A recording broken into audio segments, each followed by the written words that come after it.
ہوتا تو یوں ہے کہ کسی سلطنت کے بادشاہ نے یہ اناؤنسمنٹ کی کہ جو آدمی ایک رات قبر میں گزار کے آئے گا اسے میں اپنی آدھی سلطنت جو ہے اس کے نام کر دوں۔ تو کس میں اتنا دم تھا کہ رات کو ایک پوری رات ایک قبرستان میں قبر کے نیچے زمین کے نیچے تو زندہ رہنا ممکن ہی نہیں ہے، بلکہ اس عجیب و غریب آفر کے اوپر ایک اس گاؤں کے غریب آدمی جس کے پاس تھوڑا سا کچھ بھی نہیں تھا، اثاثہ ایک گدھا ہی تھا اس کے پاس، اس نے سوچا کہ مرا تو میں پہلے ہی ہوں، میرے پاس کچھ ہے تو پہلے ہی نہیں، تو چلو ٹھیک ہے ٹرائی کرتے ہیں، زندہ رہ گئے تو آدھی سلطنت کے مالک بن جائے گے، مر گئے تو پہلے ہی مرے ہوئے ہیں۔ تو چنانچہ اس نے بادشاہ کو کہا، بادشاہ صاحب یہ میں آپ کی آفر کو قبول کرتا ہوں۔ حکم کے مطابق اسے قبرستان میں قبر کے نیچے دفن کیا گیا۔ رات کو اس قبر کی وحشتوں میں، تنہائیوں میں، اس خاک کوٹری میں دم گھٹنے لگا، بے ہوشی اور ذہنی تذبذب کا شکار ہوا۔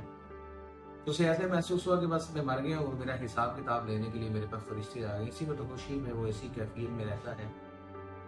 تو حساب کتاب جب اس کا جاری سٹارٹ ہوتا ہے تو کہتے ہیں جی آپ کا حساب کتاب لینا ہے، جی لے لیتے ہیں حساب کتاب آپ سے۔ تو میرے پاس ہے کیا جو میں حساب کتاب آپ کو دوں، میرے پاس ایک گدھا ہی تو ہے۔ تو معلوم ہوا کہ ایک دفعہ ایسا ہے کہ گدھا رات کو کسی وجہ سے بھوکا سویا تھا، اس کا حساب دیجیے۔ گدھا بیمار تھا، آپ نے اس کے لیے کوئی دوائی کا انتظام نہیں کیا،